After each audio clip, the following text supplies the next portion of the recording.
Hey there, ghosts and ghouls, Warlock Boo here. And I got something that I know a lot of you will want to know about.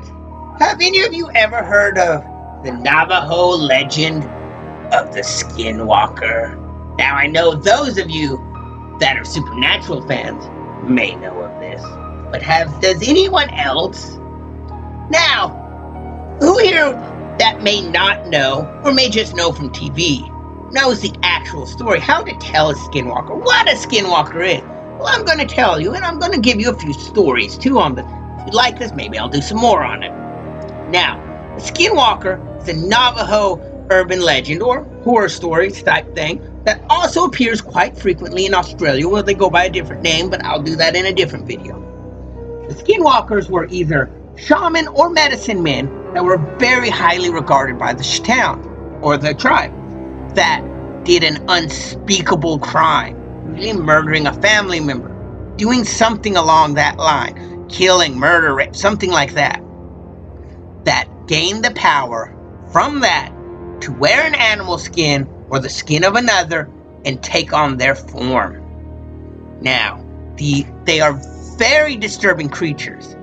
It is said they usually take on the form of a coyote, a wolf, a deer, sometimes even crows and other people. Usually, they skin an animal, wear its pelt, and take on its form. There are ways to tell if you were looking at a skinwalker. One reason, they usually do not have a tail. There are a few instances they have, usually they don't. Also, they don't quite walk right.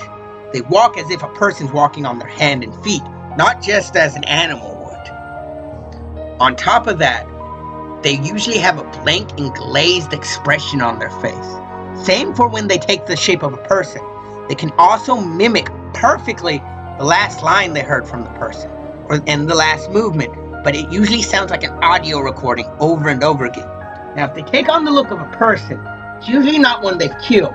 It's usually just a random person they've seen. And they will stand there usually waving or saying the last thing they've heard the person say, which is usually, "Oh God, help, don't kill me, someone save me." So it is quite more disturbing. They also, I've heard, look like if someone did a bad photocopy and copy and pasted that into the real world. Quite disturbing if you think about it. They are also considered very cowardly. They do not like going after big groups of people. They do not like anyone that actually could hurt them. If you have a gun, they usually, even if they're a four-legged animal, stand up and run off on their hind legs. Weird, huh? Yeah, and it gets weirder and weirder as the myths go on. But that's where I'm going to stop on talking about them. Now, I'm going to read you some actual stories. These are supposedly true stories of encounters with people and skinwalkers. I'm going to read 3. If you like it, I'll read you more later.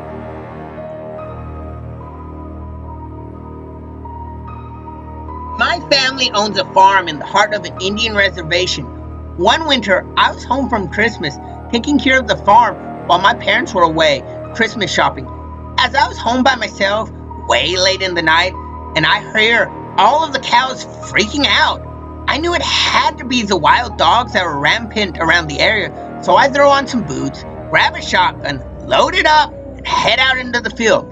This was a perfect scenario for a horror movie. It was cloudy, but there was a full moon, and I was breaking through the clouds just right to light up the snow. I ran out into the middle of the field.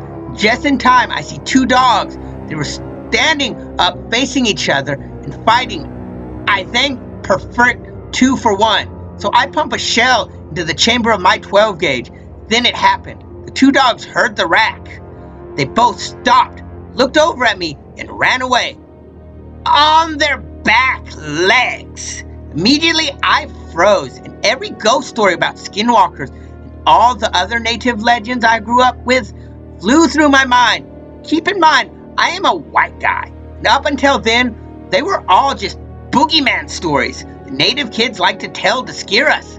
That night, they became very real.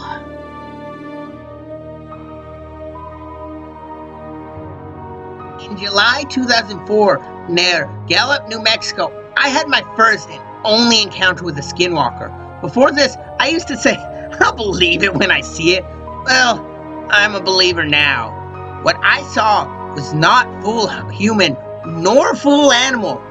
I was moving, had just completed the cleaning, and with my 10-year-old son, we had called it a night and were heading back to our new place. As we walked out the front door, I saw a figure move from behind my neighbor's car to a nearby tree that stood between our apartments. It didn't have glowing red eyes, snarling teeth, or a rotten smell. It did move quickly, but not quick enough to avoid the light from a nearby light post and the porch lights. It didn't look at me or come towards me. It moved as if it was trying to avoid being seen. It was within 15 feet of it, but I did not look back to fully inspect it.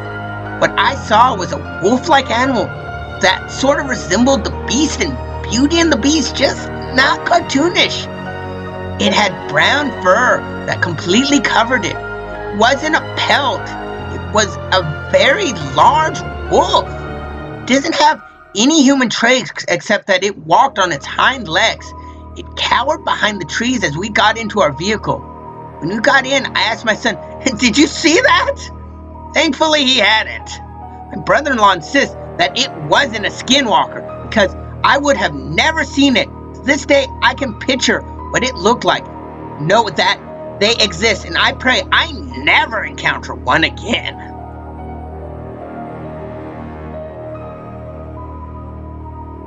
I decided to join my bestie Karen for a 3-day stay at her grandmother's place on the res. Her grandmother lived near a place called Tuba City, Arizona, in the middle of nowhere, but surrounded by rural homes. We go to the college together. I was kind of interested to know about Navajo tradition. The first day we stayed, it was pretty chill, nothing out of the ordinary. But then her grandmother, not that old, around 67, said that a stray dog came out of nowhere and wouldn't leave. To me, it did act kind of strange and ugly looking. Black, shaggy coat. Looked like a mix between a German Shepherd and a Lab. That night, we were watching a movie in the living room. Had a big window that looked out into the front yard where the cars are parked. Nothing fancy. With the curtains wide open, Grandma was in the kitchen cooking dinner and we were watching a movie. Next to the window is a medium bookshelf and where DVDs are kept. Karen went to put back a DVD we had just watched, but she freaked out because that stray black dog was staring at us through the window, standing on the top of the wood box outside. Not something normal dogs do from my point of view, or hers. Usually my dog, which is a house dog, scratches the door to be let in. Rez's dogs aren't house dogs, and dogs inside houses are frowned upon in the Navajo tradition, meant to protect the house and owner. The other dogs seemed to stay away from it. Karen opened the door and yelled at it to get it off the box. It ran off behind the shed. We went to the Tuba City to get some groceries. Came back to the house. The dog was nowhere to be seen. Nothing unusual. Grandma went to visit some people, so it was just Karen and I. At 5 o'clock, we heard someone trying to open the door.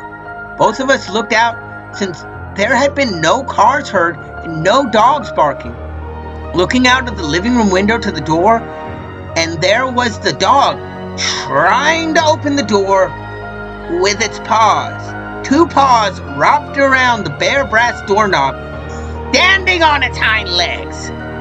I thought that was weird, but wasn't really freakish out. Karen was. She opened the door and chased it off. Grandma came back later and Karen told her. Grandma didn't like what she heard. She got ready to sleep. We slept in the spare bedroom since it had 2 beds. One window with a curtain open a little. We turned off the lights, but there was a sound coming from the top of the roof. Pitter-patter footsteps and scratching sounds and panting.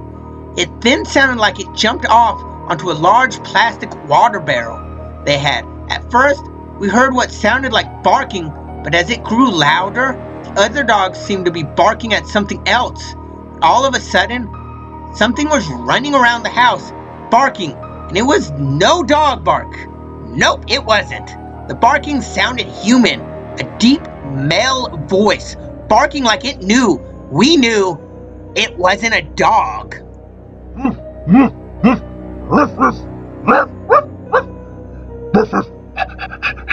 Just exactly like that. Adding the W's, R's, and A's, then panting again by the window, and we started freaking out. Karen decided to, in my opinion was stupid, open the curtains to look out. There was the stray dog on its hind legs looking into our bedroom, but this time it stunk, and what I thought were two black holes in the neck, another pair of eyes twinkled. Think of those ugly glossy spider eyes staring at you, and the paws were deformed looking hands with overgrown, somewhat thick and sharp fingernails. Again, both screaming and shouting, shutting the curtains closed. Grandma came running through the door and seeing it. First thing she did was grab ashes from the fireplace, load 3 shells into her shotgun from under her bed, bless herself in Navajo, and went outside to shoot it, yelling in Navajo about how the thing wasn't welcome there and to go get the hell out of here, for it to go to linger somewhere else. Them both being traditional, the next day they called a medicine man to come over and put a cedar in. He prayed over everyone with cedar smoke and an eagle feather, blessing the place. Made us eat bitter herbs called eagle gull or something, and gave me an arrowhead. Apparently I needed to carry one for protection, and a little pouch called corn pollen. Seemed to work pretty well. The medicine man said the dog was a skinwalker, which in Navajo is a long word, but I call them Yoshis. The body of the stray dog, which was killed by the skinwalker, made an illusion so we wouldn't know it wasn't a real dog. He also said that the Yoshis tend to harm people by using some sort of human bone straw to spit at someone. Thanks, spitball only deadlier and get a human bone into them. Doctors can't detect it. The medicine man that day pulled a piece of a human skull out of Grandma's right shoulder. Pretty big, about 2 inches long and 1 centimeter thick. It was real because we watched him pull it out of her. That was intense.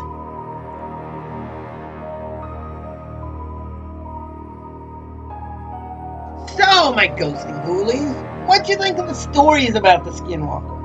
These weren't exactly the scariest ones, but they were fairly good. I'm trying to find some scarier ones, and it can be hard to locate really good ones that don't feel like someone just made it up on the spot and posted it. These seem pretty good. Now, you can do your own research on skinwalkers, or if you do, I would also suggest looking up the Navajo history and traditions, because it does go hand in hand with the skinwalker stories. Now, if you like this, tell me, and I'll do a longer video just on skinwalker stories. A bunch of them, maybe 5, maybe even 10 if I'm up to it. But tell me, because this one was fun to research and do. But remember, if your dog goes missing for a couple days and comes back not quite right, just think about these stories. This is Warlock Boo. I hope to be spooking y'all later. Bye.